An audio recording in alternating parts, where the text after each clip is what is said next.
Welcome back, everybody. We're looking again at how to change, and it can be difficult, right? And we looked at recently the sort of brainstorming aspect of changing. We're looking at a three-step process. So, how do we change? Or perhaps put differently, how does a business develop new opportunities, adapting themselves to these new, perhaps unprecedented circumstances? As we record this, we're filming it at a time when most of our countries are dealing with the second wave of COVID. It really is unprecedented, 2020. So, in our first video, we looked at what? We looked at brainstorming. That was our first step in the three-step process. Remember that from the last video? Do you remember that? By brainstorming, we were developing some wacky ideas for products and services. And now we're going to move on to the second step, the second in a three-part process. We're looking at the second step in the process, which is all about initiating change and developing new products as we face this unprecedented time.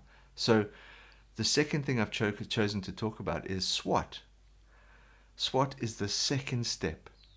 If you're a small business owner at this point in time, you need to do an objective assessment of your business strengths and weaknesses and take into account opportunities and threats.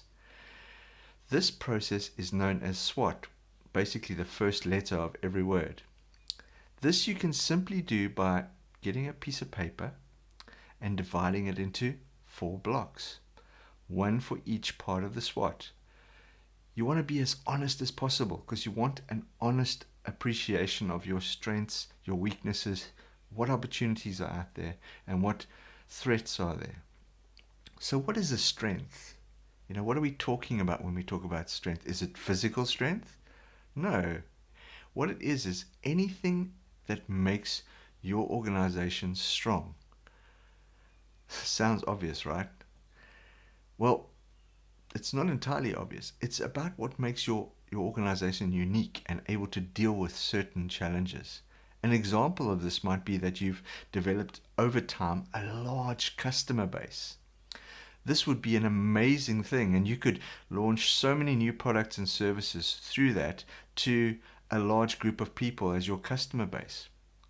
Now, as we come on to weaknesses, what might a weakness be, do you think? Well, one I can think of right now is perhaps a lack of staff. This might limit your ability to develop and create new products or ideas. Now, when it comes to opportunities, what are we talking about? And when it comes to threats, what does that mean? These are things outside of the organization that can have an impact on any of those product ideas you developed in the brainstorming session. A threat could be something like high levels of competition in the sector in which you want to launch the product. Or an opportunity could be that you have a unique product that no one's thought of that solves a particular problem that everyone has. Take, for example, masks. Right at the outset of the COVID crisis. Imagine if you were the guy who had the monopoly on masks. You'd be smiling right now, wouldn't you? Here, you might want to involve your customers and your staff members and other interested parties in assessing that SWOT analysis that you've put down.